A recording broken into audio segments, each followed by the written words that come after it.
και αρχίσαμε με τη φλεγμονή, εγώ νομίζω θα σας μεταφέρω μόνο στη φλεγμονή και μακριά από τους νευρώνες. Για να δούμε, πρώτα απ' όλα να σας πω, λέγομαι τη Λιγκάδα, είμαι αναπληρώτρια καθηγήτρια φαρμακολογίας στην Ιατρική Σχολή στην Αθήνα. Ξεκίνησα από το κεντρικό νευρικό, κατέληξα στην ανοσοφαρμακολογία. Προσπαθώ να τα ενώσω αυτά τα δύο, είναι πάρα πολύ δύσκολο έως αδύνατο μέχρι στιγμής, γιατί η κατάσταση είναι χαοτική, όπως μας την περιέγραψε ακριβώς προηγουμένως. Να σας πω ότι η άνοσοφαρμακολογία θεωρείται ως το νεότερο τμήμα της φαρμακολογίας και όποιος έχει ενδιαφέρον, η International Union of Pharmacology έχει πολύ πρόσφατα δημιουργήσει το Immunopharmacology Section, όπου κυρίως μελετά τη στοχευμένη θεραπεία. Σας ενημερώνω γιατί θα μιλήσω για αυτή σε λίγο. Και μακριά από τους νευρώνες ερχόμαστε σε ένα σύστημα που πάντα έλεγα και ότι είναι από τις τρίχες της κεφαλής μέχρι τα νύχια των ποδιών. Είναι ένα ακόμη πιο μπερδεμένο σύστημα από το νευρονικό. Έτσι νομίζαμε, δεν είναι τόσο όσο νομίζαμε. Σαφέστατα υπάρχει παντού. Το λεμφικό σύστημα είναι αυτό που μεταφέρει τα υγρά του σώματος μέσα στους ιστούς. Υπενθυμίζω φυσιολογία πιθανώς πρώτου έτους, δευτέρου έτους και απομακρύνει τις ουσίες μέσω της λέμφου. Πολύ ωραία όλα αυτά. Όμως αυτό το σύστημα διαθέτει κινητές μονάδες προστασίας του οργανισμού, κυρίως με λευκοκύτταρα, με αντισώματα, με το συμπλήρωμα, τις ορμόνες, την κορτιζόλη που λέγαμε προηγουμένως κτλ. Και έτσι πολύ αδρά κάποιος θα πει, εντάξει, έχουμε δύο συστήματα, την μη ειδική ανοσία και την ειδική ανοσία, αντιμετωπίζει ο οργανισμός τους εισβολείς και κάποια στιγμή μπορεί να καταφέρει χτυπήματα έναντι του ιδίου του εαυτού και να φτάσει στην αυτοανοσία. Η φυσική ανοσία λοιπόν είναι γενής, είναι παγόμενη, είναι γρήγορη, είναι κυταρική, είναι και χημική και δεν είναι ειδική και όπως βλέπετε εδώ έχουμε πλήθος κυτάρων που συμμετέχουν, μακροφάγα, βασεόφυλλα, κύτταρα δολοφόνους, ιωσινόφυλλα κτλ. Και έχουμε και την επίκτητη ειδική ανοσία, όπου εδώ έχει ποικιλομορφία, έχει μνήμη, ταιριάζει εδώ να μιλάμε για μνήμη, φυσικά μιλάμε για νοσολογική μνήμη μέσω των αντισωμάτων, κυρίως τα β' κύτταρα συμμετέχουν και έχουμε δύο είδη κυττάρων, τα γ' δ' λεμφοκύτταρα και τα NK κύτταρα που συμμετέχουν και στις δύο. Θα μείνω λίγο εδώ, γιατί μετά έχει μεγάλη σημασία τι συμβαίνει στο κεντρικό νευρικό. Βασική αρχή της ανοσολογικής αντιμετώπισης ή πορείας στην περιφέρεια είναι ότι ένα αντιγονοπαρουσιαστικό κύτταρο βρίσκει ένα παρθένο τάφ λεμφοκύτταρο και ανάλογα με ποιες κοιτοκίνες θα εκλειθούν, τότε μπορούμε να φτάσουμε είτε στην τάφ H1, η τάφ H1 είναι η τάφ βοηθητικά λεμφοκύτταρα, είτε στην τάφ H2.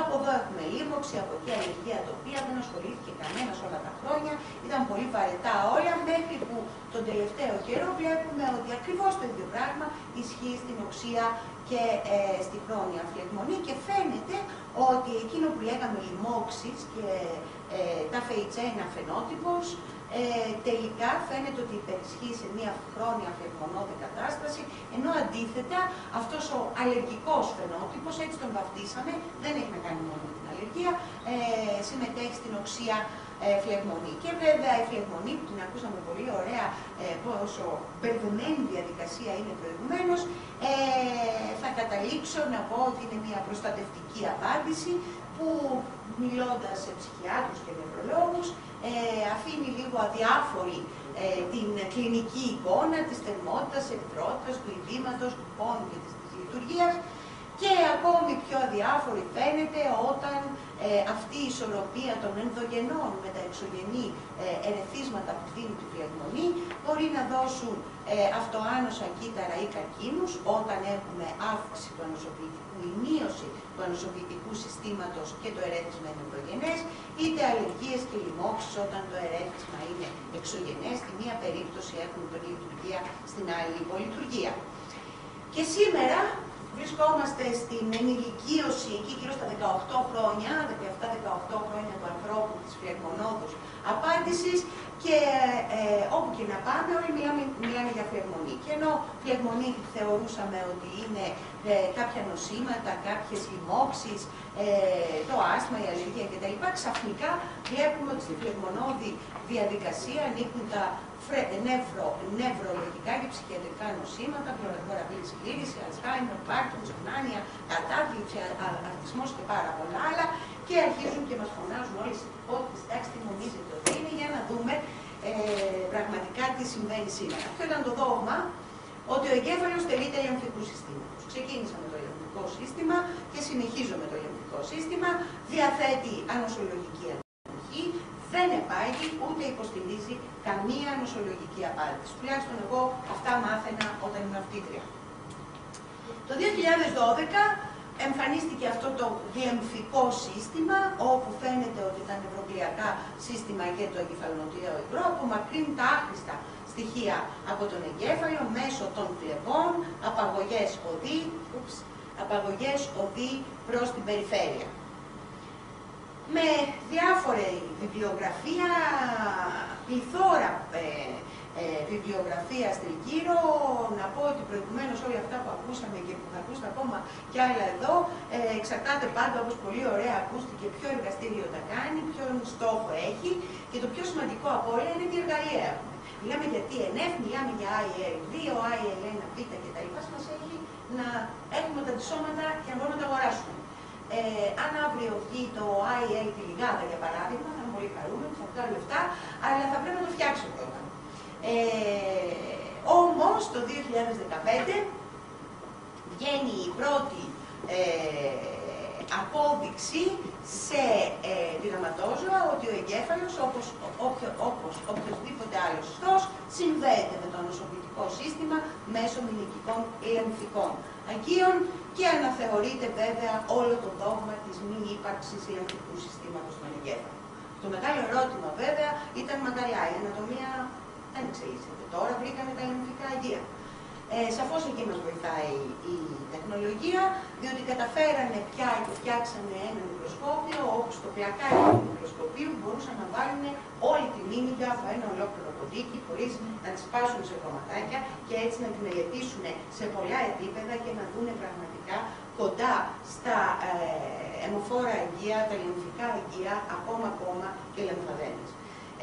Καταλαβαίνετε τι γίνεται αυτό τον 1,5 χρόνο, λεμφικό σύστημα στον εγκέφαλο και φαίνεται ότι συνομιλεί βέβαια, όπως πολύ καλά γνωρίζετε, η περιφέρεια με το κέντρο μέσω κάποιων τμήματων των περικυλιακών αγκίων, όπου στο ενδιάμεσο υγρό κυκλοφορούν διάφορα στοιχεία της περιφέρειας και μέσω του εγκεφαλονοτιαίου υγρού γίνεται όλη αυτή η διαπλοκή μεταξύ περιφέρειας και κέντρου. Να εδώ η σημασία του αιματοκεφαλικού φραγμού στο γλεμφικό σύστημα, ποτέ δεν μ' άρεσε αυτή η λέξη, αλλά την υιοθετώ, δεν έχω άλλη επιλογή. Και τελικά σήμερα βλέπουμε ότι υπάρχει απευθεία συνομιλία της περιφέρειας με το κέντρο. Και έρχεται ο καθηγητής μου, ο οποίος το 1980 κάτι μου έλεγε πρέπει να καταλάβεις ότι δεν μελετάς από εδώ και πάνω ή από εδώ και κάτω, μελετάς όλο τον οργανισμό και είχε φαίνεται απόλυτο δίκιο. Έτσι λοιπόν τα πρόσφατα δεδομένα αμφισβητούν τους παλαιότερους νευρονοκεντρικούς παθοφυσιολογικούς μηχανισμούς έναρξης και εξέλιξης των νοσημάτων στο κεντρικό νευρικό σύστημα, προσδίδουν ενεργό ρόλο στην πλεγμονώδη απάρτηση, τα ακούσαμε προηγουμένως, προσδίδουν βασικό ρόλο στα νευροκλειακά κύτταρα σε αυτή την απάντηση, αναθεωρούν την άποψη ότι οι μικροκλεία που είναι εξειδικευμένα νοσοκύτταρα του νοσού βρίσκονται σε ηρεμία, σε φυσιολογικές συνθήκες και αποσαφηνίζουν την προσαρμοστική τους ικανότητα σε ερεθίσματα με εξαιρετική ευαισθησία, με αποτέλεσμα να κάνουν όντως την ανοσολογική επιτήρηση όπως τα μακροφάγα σε οποιονδήποτε άλλο ιστό του στόματος. Και βέβαια το μεγάλο ερώτημα παραμένει αν πρόκειται για νευροανοσολογία ή για άνοσο νευρολογία, εξαρτάται από πού προέρχεσαι και πού καταλήγεις. Και θεωρώ ότι η κοινή τόπη νευρολογίας και ψυχιατρικής είναι η φλεγμονή στο νευρικό σύστημα. Και βλέπουμε λοιπόν ότι οι πολύπροφοι φλεγμονώδεις μεσολαβητές τελικά οδηγούν σε φλεγμονή στο νευρικό σύστημα που μπορεί να οδηγήσει σε νευροεκφύλιση ή σε κατάθλιψη. Και μου άρεσε πάρα πολύ, που το βλέπω πάρα πολύ κοινό αυτό, που να μας λένε ποιοι είναι οι αναστολείς της φλεγμονώδους απάντησης στο κεντρικό σύστημα. Αρχίζω να τους υιοθετώ: νοικοτίνη, αλκοόλη, ρεσβερατρόλη, η ουσία στο κόκκινο κρασί, έτσι, κουρκουμίνη στα ινδικά φαγητά και κεταμίνη. Αντιλαμβάνεστε λοιπόν ότι ένας άνθρωπος ο οποίος καπνίζει, πίνει, τρώει ινδικά και πίνει πολύ κρασί, κόκκινο κρασί, τότε δεν θα έχει φλεγμονή στο κεντρικό νευρικό σύστημα. Είναι πολύ ενδιαφέρον. Τα πράγματα φαίνεται δεν είναι έτσι. Υπάρχουν πολλά ερωτηματικά γύρω, αλλά δυστυχώς υπάρχουν πάρα πολλά άρθρα που υποστηρίζουν ότι αυτά εδώ είναι η αναστολή φλεγμονής του κεντρικού νευρικού συστήματος. Τα πράγματα μου είναι πιο μπερδεμένα από αυτά. Είπα ότι δεν θα μιλήσω για νευρώνες και δεν θα μιλήσω για νευρώνες. Το κεντρικό νευρικό σύστημα πολύ ωραία περιέχει και άλλα κύτταρα, περιέχει μικροβλιακά, αστροκύτταρα. Φαίνεται λοιπόν ότι μετά από μια διήθηση κυττάρων, φλεγμονωδών κυττάρων προς το κεντρικό νευρικό, αλλά και παράλληλη συνύπαρξης ίσως και κάποιων άλλων χαρακτηριστικών του κεντρικού νευρικού συστήματος, μεταξύ αυτών ισκαιμίες, λοιμώξεις, υπερδιέγερση των νευρώνων, φαίνεται ότι ενεργοποιείται ένα σύστημα ανάδρασης φλεγμονωδών μεσολαβητών που κάνει αντικονοπαρουσίαση, έχει αποδειχθεί αντικονοπαρουσίαση στην μικροβία στο κεντρικό νευρικό σύστημα, με αποτέλεσμα βέβαια την απομυελίνωση, τον νευρονικό θάνατο και πολλά άλλα. Και εδώ είναι, αν θέλετε, ο αιματοκεφαλικός φραγμός ή ο φράχτης, και από εδώ είναι η περιφέρεια, κλασική αντιγονοπαρουσίαση, αντιγονοπαρουσιαστικά κύτταρα, τα φλεγμοκύτταρα, IL4, 13 και πολλές άλλες, β' κύτταρα που φέρνουν αντισώματα, ερεθίσματα όσα μπορείτε να φανταστείτε, λοιμώξεις, βακτήρια, LPS, το δούμε σε λίγο, ή βλάβες, τραύματα, όπου έχουμε heat shock πρωτεΐνες, συνδέεται πολύ ωραία με την ιστορία της επίδρασης του περιβάλλοντος στο ιδίωμα, γλυκόζη, ουρικό οξύ, ATP, όλα αυτά που ακούσαμε προηγουμένως. Φαίνεται λοιπόν ότι βρίσκουν τους υποδοχείς τους τα μονοκύτταρα της περιφέρειας και μέσω παραγωγής πληθώρας μεσολαβητών, αλλά και εξειδίκευσης ανάλογα με την περίπτωση, έχουμε μια χημική και μια κυτταρική οδό διήθησης φλεγμονωδών στοιχείων στο κεντρικό νευρικό, όπου εκεί συνομιλούν αστροκύτταρα, μικρογλία, νευρώνες, μέσω εξειδικευμένων οδών, πότε κεντρικών νευρικών, νευροδιαβιβαστών και πότε μεσολαβητών. Και βέβαια τα περισσότερα στοιχεία που έχουμε θα έχουμε χορηγώντας LPS. Είναι αλήθεια ότι τα πιο πολλά στοιχεία θα είναι πειραματικά. Το LPS είναι μια ενδοτοξίνη που βρίσκεται στην εξωτερική μεμβράνη των καταγραμμαγνητικών βακτηρίων. Φαίνεται ότι μπορεί και αλληλεπιδρά με υποδοχής στα κύτταρα του ανοσοποιητικού συστήματος και μας δίνει όλη αυτή τη φλεγμονώδη απάντηση. Και βέβαια, εντός του κεντρικού νευρικού συστήματος φαίνεται λοιπόν ότι όταν η μικρογλία έχει τον ίδιο φαινότυπο και μέσω NFKB που ακούσαμε προηγουμένως ή ό,τι τέλος πάντων μετράει ο καθένας, γιατί από εκεί ξεκινάνε όλα, απελευθερώνονται μεσολαβητές και έχουμε διατήρηση της ομοιόστασης, σήματα ηρεμίας και βελτίωσης, ανοσορύθμιση, προσέξτε, προαγωγή των όγκων, των καρκίνων, ενώ όταν έχουμε τον κακό μη ένα φαινότυπο, όπου κυρίως επί της μικρογλίας αρχίζουν και ενεργοποιούνται διάφοροι μεσολαβητές, έχουμε αντιγονοπαρουσίαση, κυταροτοξικότητα, νευροεκφύλιση και λύση των όγκων. Είναι πολύ κλασικό αυτό και από τα επιδημιολογικά στοιχεία η κατάθλιψη θα έχει σε καρκίνο. Είναι ακριβώς έτσι, αλλά το υποστηρίζουν πάρα πολύ. Δυστυχώς όμως τα πράγματα δεν είναι τόσο απλά όσο φαίνονται. Εδώ έχω απλώς κάποια δεδομένα του 2011 που φαίνεται ότι στην άλυση τελικά υπάρχει μία μετατροπή της προστατευτικής επίδρασης των T-Reds κυτάρων. Τα T-Reds είναι τα προστατευτικά κύτταρα, τα ρυθμιστικά κύτταρα του ανοσοποιητικού, όπου σήμερα γίνεται μία μεγάλη προσπάθεια ανοσοθεραπείας μέσω T-Reds σε αυτή την περίπτωση και την κατάσταση. Και βέβαια η αιμονή στο κεντρικό νευρικό σύστημα έχει δύο διαστάσεις. Πολύ περισσότερες μπορεί να έχει, αλλά τουλάχιστον δύο αντιλαμβανόμαστε.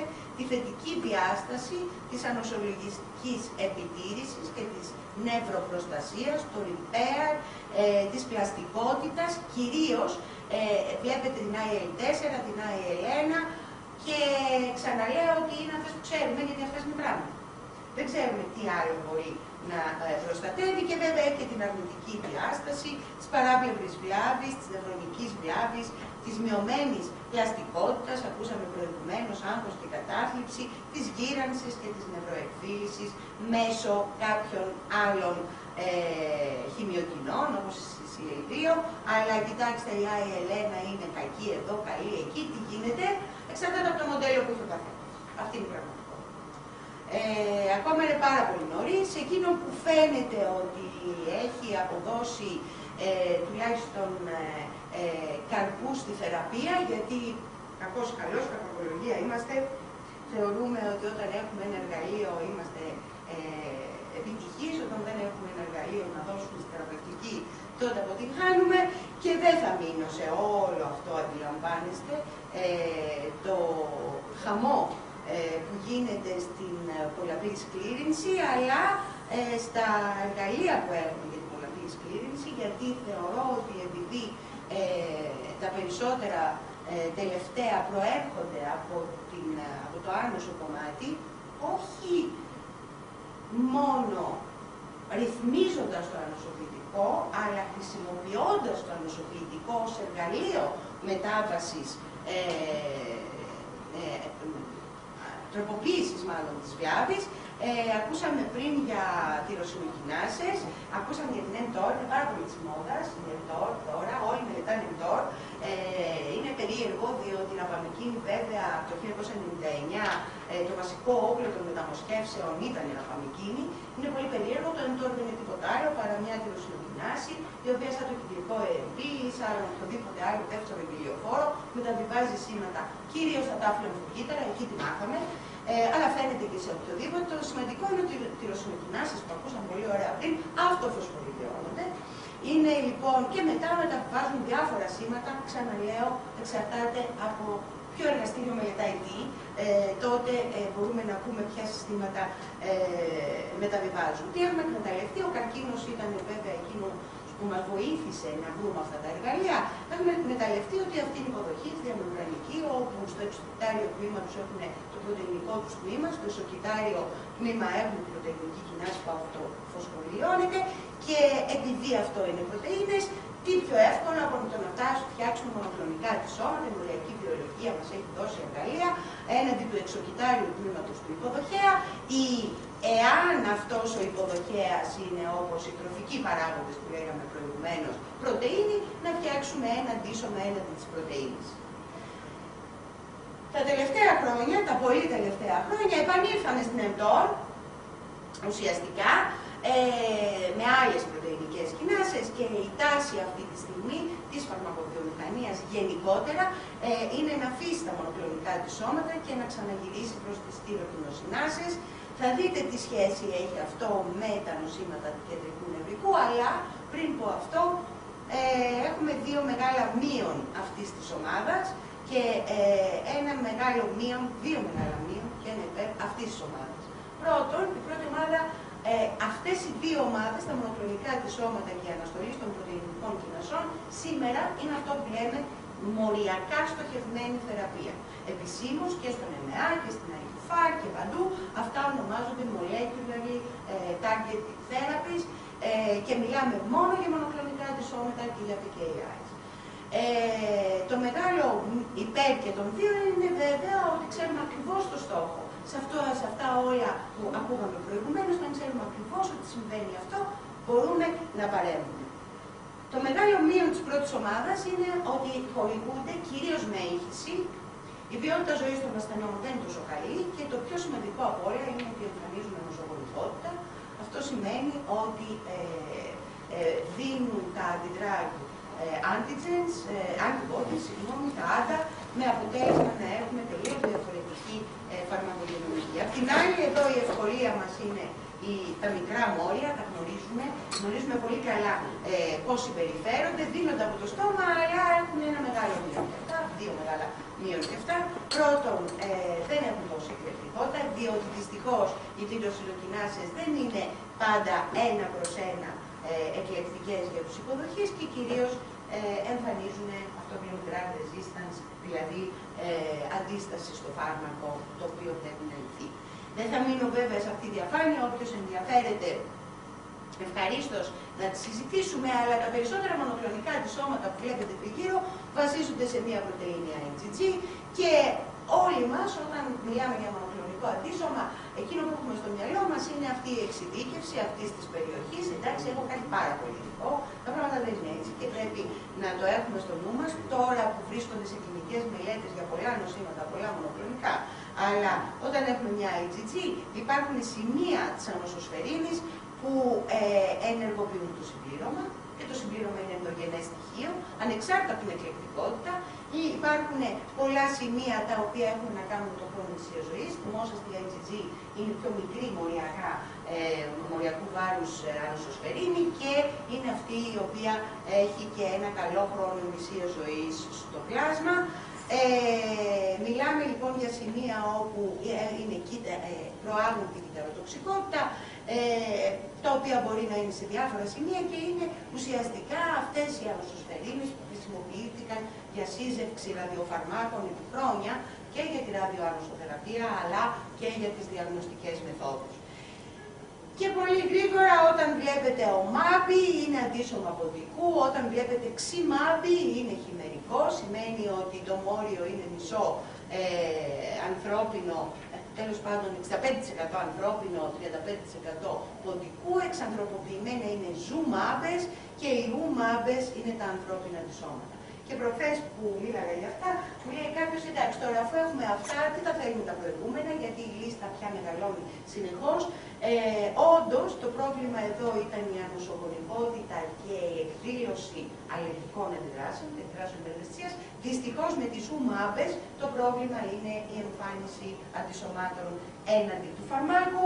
Άρα καταλαβαίνετε ότι ξαναγυρίζουμε σιγά σιγά προς τα χειμερικά για να το λύνουμε αυτό το θέμα, αλλά κυρίως ξεφεύγουμε σιγά σιγά από τα μονοκλονικά και πάμε προς τα PKIs. Και να είμαι σίγουρη ότι τουλάχιστον οι νευρολόγοι έρχονται σε περισσότερη επαφή από τα ψυχίατρα με τα μονοκλονικά αντισώματα. Η ριτουξιμάμπη είναι ένα μονοκλονικό αντίσωμα που χρησιμοποιείται στη σκλήρινση κατά πλάκας. Πήρε άδεια το 1998 για τη λευχαιμία. Είναι ένα ειδικό στα CD20, να ένα β-κύτταρο, να το CD20 που υπερεκφράζεται. Τι κάνει λοιπόν το φάρμακο, έχει την εκλεκτική του περιοχή εδώ, έχετε προσβαίνεται στο CD20 και αυτές οι άλλες περιοχές IgG που έλεγα προηγουμένως βοηθάνε στο να έρθουν κύτταρα δολοφόνοι και μακροφάγα κοντά, έτσι ώστε να χαλάσουμε το β-κύτταρο. Αντιλαμβάνεστε λοιπόν η εξυπνάδα της βιοτεχνολογίας έκανε γέφυρες μεταξύ του ιδίου του οργανισμού έτσι ώστε τα καλά κύτταρα να σκοτώνουν τα κακά κύτταρα. Το ίδιο τώρα έχουμε 2016, παίρνει άδεια για πρωτογενή προϊούσα πολλαπλή σκλήρινση η οχρελιζουμάμπη και η άλεμτουζουμάμπη έχει πάρει από το 2013 με παρόμοιους μηχανισμούς, δεν θα επεκταθώ, άδεια για την σκλήρινση κατά πλάκας. Από την άλλη μπορεί να έχουμε δράσει τα τάφη λεμφοκύτταρα και βέβαια ένα τάφη λεμφοκύτταρο, κάπου εδώ είναι το εντόρ, το οποίο είναι downstream του IL-2, του υποδοχέα της τετρικίνης 2. Αυτός ο υποδοχέας έχει 3 υπομονάδες, η CD25, είναι πολύ κλασική και αποτελεί μάρκερ βέβαια για πολλά νοσήματα. Φαίνεται λοιπόν ότι όταν συνδέονται αυτές οι 3 μαζί, φέρνει την IL-2 πάνω στον υποδοχέα της, ξεκινάει η διαδικασία και πολλαπλασιασμός. Η δάκλιζουμάμπη λοιπόν είναι ένα μονοκλονικό αντίσωμα, το οποίο τι κάνει, πάει και δεσμεύει τη CD25 και δεν επιτρέπει στην ιντερλευκίνη να έρθει εδώ, με αποτέλεσμα βέβαια να σταματάει όλη η διαδικασία και να έχουμε εκλεκτική αναστολή τη σηματοδότηση στα τάφη λεμφοκύτταρα. Δεν τα εξαντλεί τα τάφη λεμφοκύτταρα, τα απενεργοποιεί τα τάφη λεμφοκύτταρα. Και προσέξτε τώρα, η δακλιζουμάμπη ήρθε το 1999 για την πρόληψη βέβαια της απόλυτης του μοσχεύματος, τα περισσότερα ήρθαν γι' αυτό. Αποσύρθηκε από την εταιρεία το 2009, όχι γιατί είχε ανεκτήμητες συνέπειες, αλλά ήταν πολύ ακριβή και βρίσκεται σήμερα σε φάση 3 γιατί σκλήρωσε κατά πλάκας το 2013. Επανήλθε λοιπόν με άλλη ένδειξη. Και μιλήσαμε για τα VCAM ή για κάποια άλλα προηγουμένως τέτοια μόρια που σηματοδοτούν ενδοθυλιακά κύτταρα και να η α-ιντεκρίνη. Η α4 λοιπόν υπάρχει πάνω σε ένα λεμφοκύτταρο, έρχεται, προσβαίνεται στο VCAM και μετά μεταφέρεται ένα λεμφοκύτταρο, φανταστείτε ότι εδώ είναι αιματοκεφαλικός φραγμός, μεταφέρεται στον εγκέφαλο, απ' την άλλη η ναταλιζουμάμπη που έχει αυτή τη στιγμή ένδειξη την ΕΜΕΣ, βλέπετε έρχεται, προσβαίνει την α4 εντεκρίνη, δεν την αφήνει να συνδεθεί με το υπόστρωμά της, δεν περνάνε τα λεμφοκύτταρα μέσα στο κεντρικό νευρικό σύστημα. Γενικά λοιπόν, όπως βλέπετε, υπάρχουν πάρα πολλοί τέτοιοι μηχανισμοί οι οποίοι τους εκμεταλλευόμαστε για να φτιάξουμε θεραπευτικά μόρια. Και σαφέστατα αυτό θα το αναγνωρίσει πιθανώς ένας δερματολόγος ή ένας πνευμονολόγος, γιατί είναι η κλασική πνευμονή στο δέρμα ή στο μάτι ή στους πνεύμονες ή οπουδήποτε, όπου τα REDS, ρυθμιστικά τάφη λεμφοκύτταρα, προσέξτε, κλείουν IL-10 και TGF και αναστέλουν τα κακά τάφη H2 κύτταρα, από την άλλη τα TH17 κύτταρα έχουμε φτάσει στο 38 και στο 40 αυτή τη στιγμή, δεν ξέρουμε ακριβώς τι κάνουν. Τα τάφη λοιπόν βοηθητικά 17 κύτταρα χαλάνε το επιθυλιακό κύτταρο. Και όταν έρθω λοιπόν στην ευρωτοξικότητα, βλέπω ακριβώς τον ίδιο μηχανισμό. Βλέπω τα τάφη H17 κύτταρα εντός του κεντρικού νευρικού συστήματος, μαζί με τα τάφη H1 που σας έλεγα ότι ενώ τα θεωρούσαμε τα κύτταρα της λίμωξης, σήμερα γνωρίζουμε ότι είναι τα κύτταρα της χρόνιας φλεγμονής, εκλείοντας βασικά ιντερφερόνι γάμα, ενεργοποιούνται τα μικροβλιακά κύτταρα, ενεργοποιούν μηχανισμούς όπου ενισχύουν την ευρωτοξικότητα και λέμε ότι η NF-α, η IL-1β, όπως λέγαμε προηγουμένως, το RNO, οι ρίζες οξυγόνου, το υπεροξίδιο. Ξαναλέω ότι είναι ουσίες τις οποίες μπορούμε και μετράμε, είναι το ενδιαφέρον του κάθε εργαστηρίου. Δεν είναι μια λίστα που ακούω πολλές φορές να λέει κάποιος, εγώ δουλεύω με την IL-1β και τελείωσε. Αυτό είναι. Ή δουλεύει με την IL-1β και βρήκες τα φάρμακα για όλα. Δεν είναι έτσι τα πράγματα. Τα πράγματα είναι ένα πολύ δύσκολο κομμάτι για να μπορούμε πραγματικά να βρούμε την ισορροπία όπως αντιλαμβάνεστε μετά από αυτό. Και βέβαια ο IGF που βλέπαμε προηγουμένως, μέσω των αυτών των κυτάρων φαίνεται ότι μειώνεται η έκφρασή του και οδηγεί σε νευροτοξικότητα. Εδώ βέβαια αρχίζουμε και βρίσκουμε μικρές ή μεγαλύτερες πρωτεΐνες, οι οποίες από αυτά τα τοξικά, από αυτά τα προς θάνατο, να πω καλύτερα, νευρονικά κύτταρα, τους νευρώνες φαίνεται ότι εκλείονται και ενισχύουν αυτούς τους μηχανισμούς σε μια χρόνια φλεγμονώδη κατάσταση. Όλα αυτά παρομοιάζονται με το LDS που έλεγα προηγουμένως. Δηλαδή φαίνεται ότι αυτά που βλέπαμε στα in vivo πειράματα σε ποτίκια, ότι μπορούμε πλέον να τα δούμε και σε ανθρώπινα δείγματα ή σε νεκροψίες ή σε ανθρώπων ή σε κυταροκαλλιέργειες κτλ. Από την άλλη φαίνεται ότι η κακή για τους αναπνευστικούς συστήματος ή τερματολόγους, πνευμονολόγους κτλ. Τα FH2 σειρά είναι εκείνη που προστατεύει το κεντρικό τροφικό σύστημα.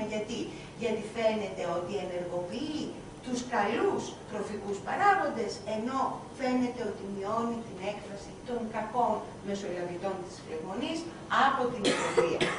Και βέβαια εδώ το αγαπητό μου στο κύτταρο, δεν θα πω σε αυτό γιατί μπορούσαμε να μιλάμε πολλές ώρες.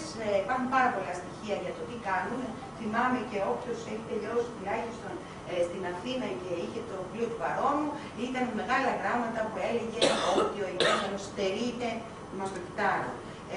Πραγματικά τότε δεν το ξέραμε. Σήμερα λοιπόν υπάρχει πάρα πολλή βιβλιογραφία όπου φαίνεται ότι ρυθμίζουν το πέρασμα των κυττάρων της φλεγμονής από τον αιματοεγκεφαλικό φραγμό, βρίσκονται πολύ κοντά στα αγκία και στα λεμφαγία. Αφήνω αυτό, το έβαλα επειδή τα αγαπάω ως κύτταρα, για να σας δείξω ότι είναι πολύ δύναμα και να σας δείξω ότι πάρα πολλούς από αυτούς τους υποδοχείς που λέγαμε προηγουμένως και που να και η αδενοσύνης, να και η DLR που ακούσαμε προηγουμένως και όλοι εκφράζονται σε αυτά τα κύτταρα και έτσι μπορούν να ρυθμίσουν το τι θα κάνουν. Και έρχομαι λοιπόν σε συνέχεια αυτού που λέγαμε προηγουμένως, γι' αυτό ρώτησα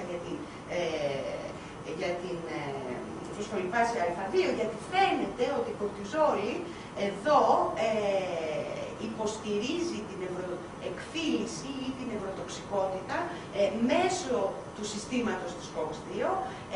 Υπάρχει βιβλιογραφία, δεν πείθει μέχρι στιγμής, γι' αυτό το συζητάγαμε πριν. Φαίνεται όμως ότι η συστηματική κορτιζόλη είναι αυτή η οποία βοηθάει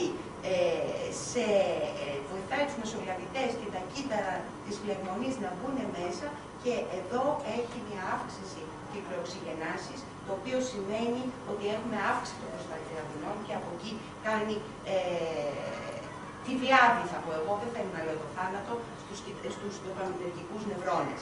Από την άλλη, όλη αυτή η διαδικασία φαίνεται ότι στρατολογεί περισσότερα τα FH κύτταρα στο νευρώνα, παραπλησίως του νευρώνα, τα οποία εκτός των άλλων βγάζουν μεσολαβητές φλεγμονής, σαφώς, ιντερφερόνι γάμα, TNF-α, εξαρτάται είναι τα FH1, τα FH2, σε ποια κατάσταση βρίσκεται και φυσικά ένας από τους μεσολαβητές φλεγμονής είναι ο FASPAS ligand, που φαίνεται ότι αυτός εκφράζεται ο υποδοχέας FAS επί των δοπαμινεργικών νευρώνων και επειδή εκφράζεται όταν τα κύτταρα της φλεγμονής βγάζουν το ligand του, το πρόσδεμά του, φαίνεται ότι οδηγεί σε νευρονική βλάβη και σε θάνατο των νευρονικών νευρώνων, των δοπαμινεργικών νευρώνων. Φαίνεται λοιπόν ότι ακριβώς η ίδια διαδικασία την έχουν επιβεβαιώσει με πολλά άλλα διαλυτά βλαπτικά στοιχεία που προέρχονται από την νευρονική βλάβη, όπως οι μεταλλοπρωτεΐνες, όπως η καλπαΐνη, όπως η νευρομελανίνη, αλλά όπως και η α-συννουκλεΐνη. Και σήμερα έχουμε αυτές τις έχουμε τρεις κλινικές μελέτες. Εδώ έχω δύο κλινικές μελέτες.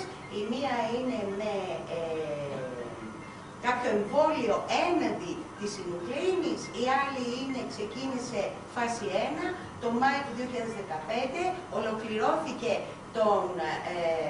πρόκειται να ολοκληρωθεί τον Ιούλιο του 2016, είναι IT ανθρώπινο ανασυνδυασμένο αντίσωμα, το έλεγα πριν, γι' αυτό σας χάλασα όλο αυτόν τον χρόνο για να σας δείχνω τα αντισώματα, έναντι τώρα πια της α-συννουκλεΐνης, και περιμένουμε να δούμε, αυτός είναι ο κωδικός της κλινικής μελέτης, να δούμε τα αποτελέσματα, αλλά για το δεύτερο ολοκληρώθηκε στις 22 Τρίτου 2016, πριν 3 μέρες, ήρθε η ανακοίνωση της ολοκλήρωσης της μελέτης αυτής, η οποία είναι περός από το στόμα, αναστολή της λανσασμένης αναδίπλωσης της α-συννουκλεΐνης στα σταθεροποιώντας αυτή τη διαμόρφωση και αποτρέποντας ουσιαστικά να κάνει πόρους στη μεμβράνη. Αυτό φαίνεται ότι κάνει η σουλουκεΐνη, και αυτά είναι τα αποτελέσματα που μας δίνουν μέχρι σήμερα από τις προκλινικές μελέτες. Απλώς η φάση 1 που έχει πάρει άδεια και ολοκληρώθηκε προχθές, έχει πολύ θετικά αποτελέσματα και είμαι ενήμερη τουλάχιστον ότι την επόμενη εβδομάδα κάνει έτσι η εταιρεία για να πάει σε φάση 2β. Για αυτή. Και τώρα ερχόμαστε στο στρες και την κατάθλιψη, για να μην σας κουράζω πολύ. Εδώ λοιπόν έχουμε την παλιά καλή χημική οδό, κυταρική οδό, όλα αυτά που λέγαμε προηγουμένως, βακτήρια, φλατζελίνες, Hitchcock proteins, που νομίζω ότι μας έχει δώσει πολλές πληροφορίες ο Κρούσος πάνω σε αυτό το κομμάτι, επειδή αναφέρθηκε προηγουμένως, γλυκόζη, το οποίο τι σημαίνει, διαβήτης ουσιαστικά, ουρικό οξύ, σκεφτείτε με τι μπορούν να συνδυάζονται όλα αυτά, NAOTLR, πάνω στα μονοκύτταρα, κλασική δεύτερη αγγελιοφόρη εδώ, μεταβίβαση του σήματος, NFKB, έκφραση TNF και IL6, ξαναλέω ουσίες τις οποίες μπορούμε να μετρήσουμε, δεν σημαίνει ότι είναι μόνο αυτές, χημική οδός, κυταρική οδός, φλεγμονή στον εγκέφαλο, και μία-ένα μικρογλία. Η μία-ένα μικρογλία λοιπόν φαίνεται ότι εκλείει CCL2. Το ερώτημα του paper, το οποίο είναι όπως βλέπετε 2016 στην αρχή, είναι μήπως όλα αυτά που λέγαμε πριν ότι είναι μέσω του παρανοτιαίου υγρού που έρχεται με τον αιματοκεφαλικό φραγμό και είχαμε μεταβίβαση των κυττάρων και των στοιχείων της φλεγμονής, με όλη αυτή την ιστορία, τελικά είναι μια άμεση αλληλεπίδραση του λεμφικού συστήματος με τα αγκία στη μήνυγκα. Είναι ένα μεγάλο ερώτημα εδώ. Φαίνεται λοιπόν όμως ότι όντως βγάζει χημειοκίνη, η CCL2, κλασική χημειοκίνη, και επαναφέρει αυτό το κύκλωμα της χρόνιας φλεγμονώδους κατάστασης στο κεντρικό νευρικό σύστημα. Και νομίζω ότι αυτά που ακούσαμε προηγουμένως απλώς τα ξανακούμε, γιατί αυτά ακούσαμε. Να, η φλεγμονώδης απάντηση δεν σημαίνει ότι είναι σε αυτό το σημείο του κεφάλαιου, εκεί έργαζε και το έβαλα, έτσι. Φαίνεται λοιπόν ότι αυτές όλες οι κυταροκίνες ενεργοποιούν τις MAP κινήσεις, τα ακούσαμε προηγουμένως, αυξάνουν την έκφραση και τη λειτουργία των μεταφορέων, των μονοαμινών. Άρα τι έχουμε, έχουμε μειωμένες μονοαμίνες, σερωτονίνη, ντοπαμίνη, νοradrenalίνη. Παράλληλα όμως οι ίδιες κυτοκίνες αυξάνουν την ΑΙΝΟΣ. Η ΑΙΝΟΣ είναι αυτή η οποία φτιάχνει το εννοούν. Παράλληλα όμως, όταν έχουμε αύξηση της ΑΙΝΟΣ, έχουμε σαφέστατα αντιρροπιστικά, θα έλεγα εγώ, ή αντιδραστικά, που έλεγε κάποιος άλλος και πολύ ίσως πιο σωστά, μείωση της τέτρα-υδροβιοπτερίνης, όπου ξέρουμε ότι συμμετέχει βέβαια στη σύνθεση των μονοαμινών. Άρα τι έχουμε, μείωση των μονοαμινών. Έχουμε ενεργοποίηση της ΆΙΝΤΟ που ακούσαμε πολύ ωραία προηγουμένως, άρα δεν χρειάζεται να πω τίποτα, με αυξημένο καταβολισμό της τριπτοφάνης. Σε αυτό πώς το βλέπει κάποιος, είναι ο αναβολισμός της σερωτονίνης ή ο καταβολισμός της τριπτοφάνης. Εγώ το βλέπω ως αύξηση του καταβολισμού της τριπτοφάνης και της τυροσίνης, που όμως πάμε τελικά σε μειωμένη σύνθεση πάλι των μονοαμινών, και η κινουρενίνη που την είδαμε προηγουμένως, ναι, όντως μετατρέπεται, φαίνεται σε κινουρενικό οξύ, η οποία μετατρέπεται από την ενεργοποιημένη μικρογλία και όχι από τους νευρώνες, και ναι, προσδένεται στους NMDA υποδοχής. Τώρα υπάρχουν διάφορα papers, αν είναι AMPA υποδοχής, αν είναι NMDA υποδοχής. Τέλος πάντων, ενεργοποιεί, εγώ θα πω πολύ απλά και χαζά, γλουταματεργικούς υποδοχής, και αυτές οι κυτοκίνες λοιπόν επίσης μειώνουν την επαναπρόσληψη του γλουταμικού οξέως στα αστροκύτταρα, γιατί είπαμε προηγουμένως ότι εκεί γίνεται όλη αυτή η ανταλλαγή, αλλά επάγονται και ροζ και ενεργές ρίζες αζότου, απελευθερώνεται περισσότερο γλουταμικό από τα κύτταρα, και φαίνεται λοιπόν ότι αυτή η αύξηση του γλουταμικού μειώνει αυτό που λέγαμε προηγουμένως, τον BDNF, και οδηγεί σε μια τοξικότητα. Άρα παράλληλα λοιπόν η θεωρία είναι η σύνθεση μάλλον διαφόρων υποθέσεων, αυτό είναι το σωστό, είναι ότι έχουμε μειωμένες μονοαμίνες, αυξημένο γλουταμικό και υπάρχουν πάρα πολλές μελέτες, οι οποίες θεωρώ ότι δεν οδηγούν πουθενά προς το παρόν. Η πρόταση αυτή τη στιγμή της κλινικής μελέτης με αυτό το κωδικό είναι ότι εξαρτάται από τα επίπεδα της CRP για το εάν θα πρέπει κάποιος να δώσει αντιφλεγμονώδη μονοκλονικά αντισώματα σε καταθλιπτικούς. Αυτή λοιπόν είναι μία μελέτη με 60 ασθενείς με μείζωνα κατάθλιψη, υπό ή χωρίς αγωγή για 12 εβδομάδες. Γινόντουσαν 3 εγχύσεις αντι-TNF, που είναι το infliximab. Ήταν μια placebo control μελέτη. Κοιτάξτε εδώ, όταν τα βάλεις όλα μαζί τα αποτελέσματα, φαίνεται ότι ο αντι-TNF ή το placebo δεν είχαν καμία διαφορά. Χωρίσανε τα αποτελέσματα, έδειξε εδώ ότι όντως όταν υπάρχει, εγώ είμαι λίγο προσεκτική εκεί γιατί είμαι άλλης σχολής, ότι όταν υπάρχει συστηματική φλεγμονή, εγώ λέω όταν υπάρχει αυξημένη CRP, δεν θεωρώ ότι η CRP πραγματικά μας δείχνει πάντα, είναι τόσο ομοιοστατικοί οι μηχανισμοί που μας δείχνουν πάντα την χρόνια φλεγμονώδη κατάσταση. Ας το θεωρήσουμε ως μάρκερ, όπως είναι τόσο κοινός μάρκερ, τουλάχιστον στη φλεγμονώδη απάντηση. Φαίνεται λοιπόν ότι στην περίπτωση των ασθενών που είχαν CRP περισσότερο από 5 μιλιγκράμμα ανά λίτρο, φαίνεται ότι ο anti-TNF είχε κάποια αποτελέσματα, ενώ σε αντίθεση σε αυτούς που είχαν χαμηλά τον περιφερικό μάρκερ της φλεγμονής δεν είχε αποτελέσματα. Το μεγάλο μου ερώτημα είναι γιατί anti-TNF μέχρι στιγμής δείξαν διάφορα πράγματα, αλλά είχαμε πολλές τερεκίνες που θα μπορούσαμε να χρησιμοποιήσουμε πολλά αντισώματα έναντι και κυταρικών στοιχείων. Η απάντηση είναι πολύ απλή. Η infliximab είναι από τα παλαιότερα μονοκλονικά αντισώματα.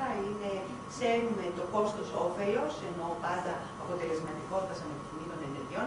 Δεν τολμάμε να δώσουμε κάτι άλλο. Είναι πολύ πιο εύκολο να δώσουμε Remicade από ότι να δώσουμε. Τώρα έχουμε και το πρώτο biosimilar, έτσι κι αλλιώς. Μάλιστα την άλλη εβδομάδα έχουμε το τρίτο biosimilar της infliximab, στον EMEA. Καταλαβαίνετε λοιπόν ότι αρχίζουν σιγά σιγά και προσπαθούν μέσω κλινικών μελετών να δουν αν μπορούν να χρησιμοποιήσουν αντιφλεγμονώδεις κυτοκίνες, να στοχεύσουν στις αντιφλεγμονώδεις ή προφλεγμονώδεις κυτοκίνες προκειμένου να αλλάξουν τη θεραπεία των κεντρικών νοσημάτων. Και τελειώνω με δικό μου συμπέρασμα, δεν υπάρχει κάπου, αλλά αυτό είναι το αγαπημένο μου άγαλμα που είναι της μόδας στην Αμφίπολη. Χρόνια πριν, όταν είχα πάει, πραγματικά το είχα φωτογραφίσει, ο Άτης είναι ένας θεός με 2 κεφάλια, δεν έχει να κάνει τίποτα με τον Ιαννό. Θεωρώ λοιπόν ότι η φλεγμονή είναι κάτι τέτοιο, δεν υπάρχει καλή και κακή, είναι μια προστατευτική διαδικασία η οποία όταν ξεφεύγει μου κάνει εμένα άσθημα ή στον άλλον κατάθλιψη. Η διαφορική λοιπόν έκφραση, η ενεργοποίηση, απενεργοποίηση αμοσολογικών στοιχείων μεταβάλλει προφλεγμονώδη ή και αντιφλεγμονώδη σήματα και ενορχιστρώνει τη φλεγμονώδη απάντηση, η οποία αντανακλάται σε όλα αυτά τα στοιχεία που ακούσαμε προηγουμένως και νομίζω ότι σας πήρα πάρα πολύ χρόνο για το ανοσοποιητικό, αλλά αυτό ταιριάζει πολύ εδώ. Ο Niels Bohr ήταν ένας πολύ έξυπνος φυσικός, ο οποίος είπε ότι prediction is very difficult, especially about the future, ότι το να μπορέσουμε να προβλέψουμε κάτι είναι πολύ δύσκολο, ειδικά για το μέλλον. Και σας ευχαριστώ.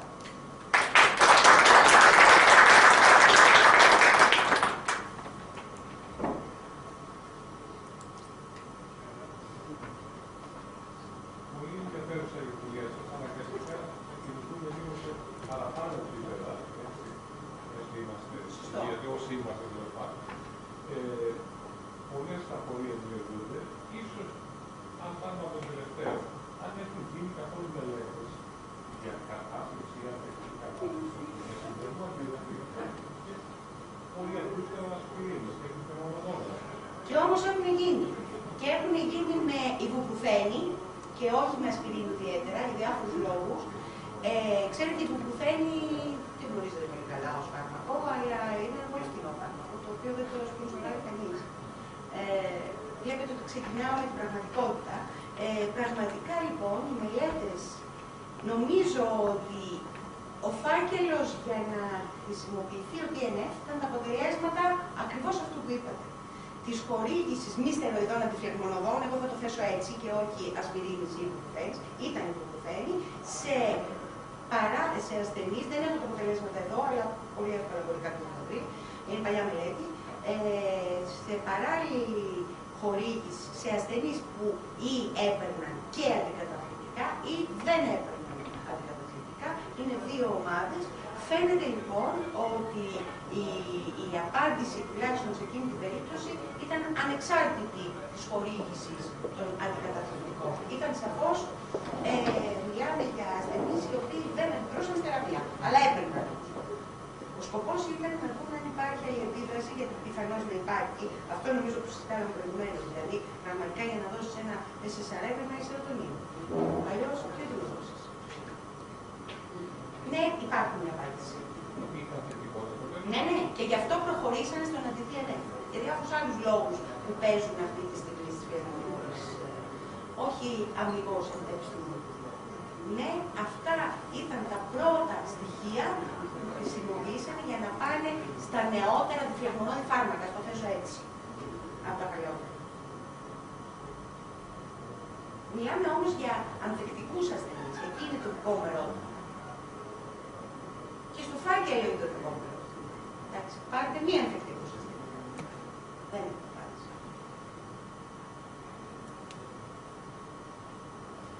Αντιλαμβάνομαι ότι είναι ένα πολύ καινούργιο πεδίο και αντιλαμβάνομαι ότι κανείς δεν μπορεί να βγάλει συμπεράσματα.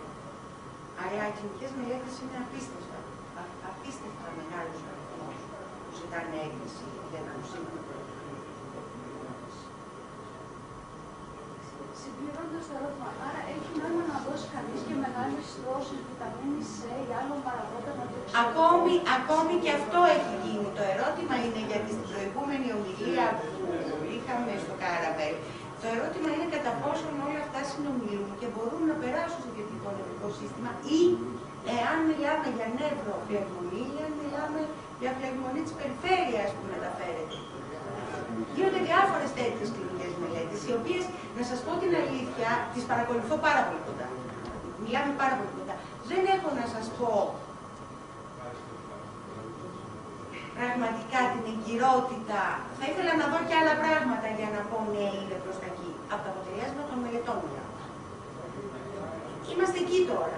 Γι' αυτό ξεκίνησα λέγοντας ότι αυτά που θα πω είναι αυτά των 17-18 χρόνων που βρίσκουμε τον εαυτό μας. Ποιοι είναι οι παράγοντες που μειώνουν τη φλεγμονή, καθημερινή παράγοντες? Δεν είπαμε πριν, δεν ξέρω αν ήσασταν εδώ. Ενώ από συμπληρώματα, από φάρμακα, τα θετικά.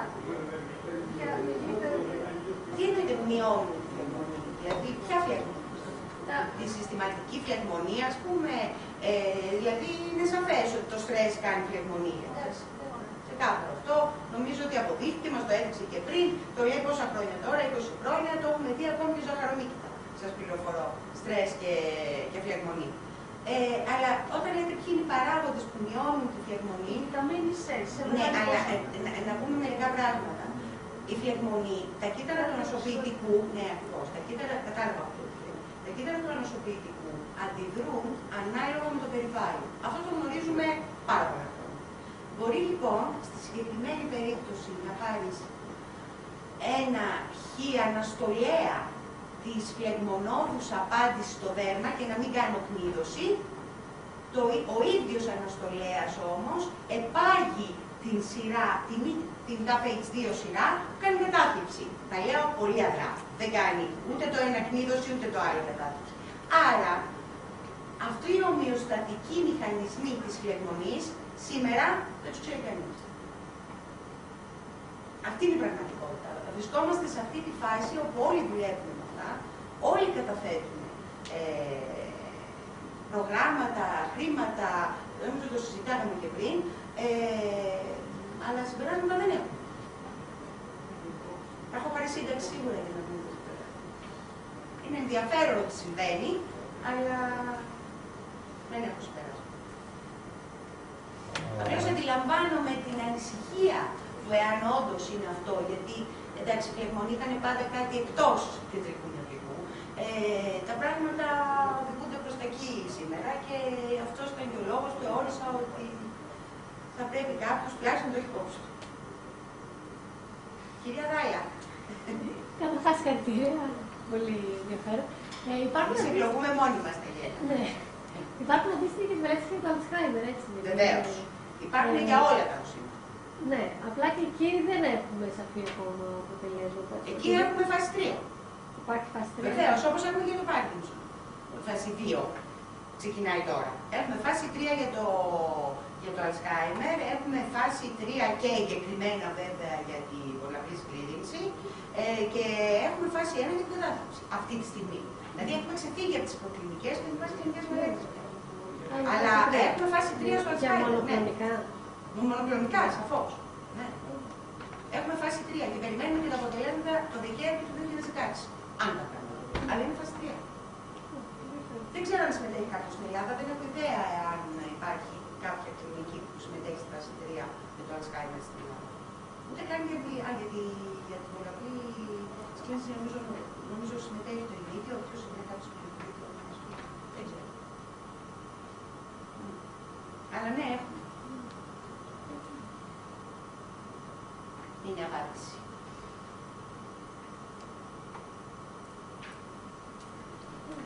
Νομίζω μπορούμε να το κλείσουμε, αν συμφωνείτε, με αυτά τα πολύ εκτός κεντρικού νευρικού στοιχεία, που όμως επηρεάζουν το κεντρικό νευρικό και θα ήθελα να ευχαριστήσω ιδιαιτέρως τη δυνατότητα που δόθηκε, τουλάχιστον να μεταφέρω αυτή την πληροφορία. Σε ευχαριστώ πολύ.